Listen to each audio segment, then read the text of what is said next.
बिहार के दरभंगा जिले के कुशेश्वर स्थान प्रखंड का हरिनगर गांव इन दिनों एक बड़े विवाद के कारण चर्चा में है, जहां एक आर्थिक विवाद ने ऐसा मोड़ लिया कि पूरे गांव के एक समुदाय के दर्जनों लोगों पर SC/ST अत्याचार निवारण अधिनियम के तहत मामला दर्ज कर दिया गया, जहां करीब 70 नामजद और 100 से 150 अज्ञात लोगों को आरोपी बनाया गया है।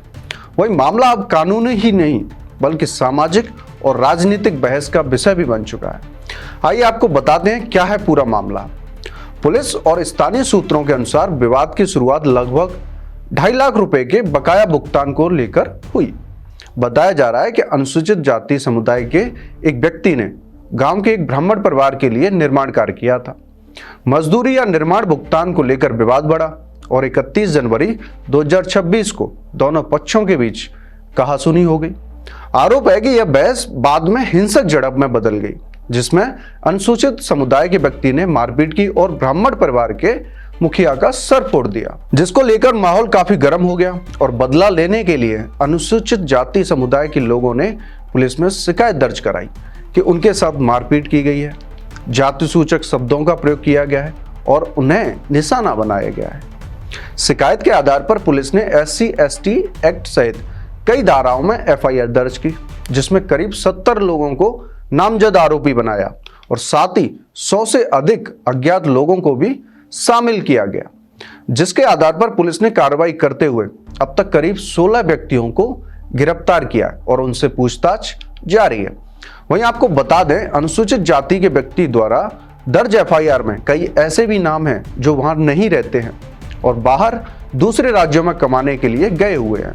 यही बात इस मुद्दे को जातिगत बनाती है और SC/ST एक्ट के दुरुपयोग पर नई बहस को जन्म देती है, जिसमें जातिगत दुर्भावना और व्यक्तिगत दुश्मनी का बदला लेने के लिए भी इस कानून का दुरुपयोग किया जा रहा है। वहीं अधिकारियों का कहना है कि मामला जांच के अधीन है और कानून के अनुसार कार्रवाई की जा रही है और गांव में किसी भी तरह के तनाव को देखते हुए अतिरिक्त पुलिस बल की तैनाती की गई है और इसका सीधा असर गांव में रहने वाले लोगों पर FIR दर्ज होने के बाद गांव में तनाव का माहौल बन गया। रिपोर्ट्स के मुताबिक आरोपी बनाए गए कई पुरुष गांव छोड़कर अस्थायी रूप से बाहर चले गए क्योंकि उन्हें गिरफ्तारी का डर था। कुछ परिवारों का कहना है कि जिन लोगों के नाम FIR में हैं उनमें से कुछ घटना के समय गांव में मौजूद भी नहीं थे। इस पर प्रशासनिक प्रतिक्रिया भी आई है। इस मामले पर जिला प्रशासन ने कहा है कि जांच निष्पक्ष तरीके से की जाएगी और किसी भी निर्दोष व्यक्ति को परेशान नहीं किया जाएगा। वहीं सबसे बड़ी बात यह है कि SC/ST एक्ट के प्रावधानों के तहत घायल और पीड़ित पक्ष को आर्थिक सहायता भी दी गई है और गांव में शांति बनाए रखने के लिए शांति समिति की बैठकें आयोजित की गई है।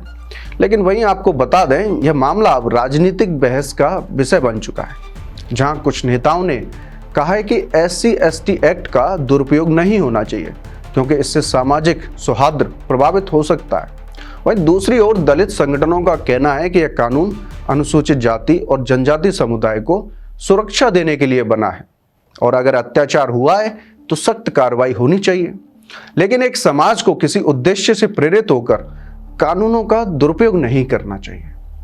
वहीं जब इस बारे में कानूनी विशेषज्ञों से बात की गई तो उनका कहना है कि SC/ST एक्ट एक सख्त कानून है जिसमें गिरफ्तारी की प्रक्रिया तेज होती है, लेकिन अंतिम निर्णय अदालत में साक्ष्यों के आधार पर ही होता है।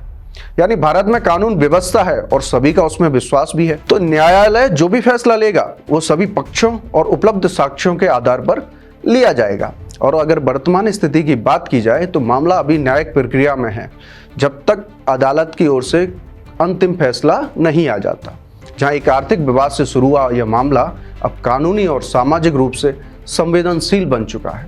जांच जारी है और प्रशासन का कहना है जो भी दोषी होगा उसके खिलाफ कार्रवाई की जाएगी और किसी भी निर्दोष को परेशान नहीं किया जाएगा। फिलहाल सबसे बड़ी जरूरत यह है कि शांति बनाए रखें और अफवाहों से बचने की कोशिश करें। मैं राहुल TC शर्मा, देखते रहिए अपडेट इंडिया।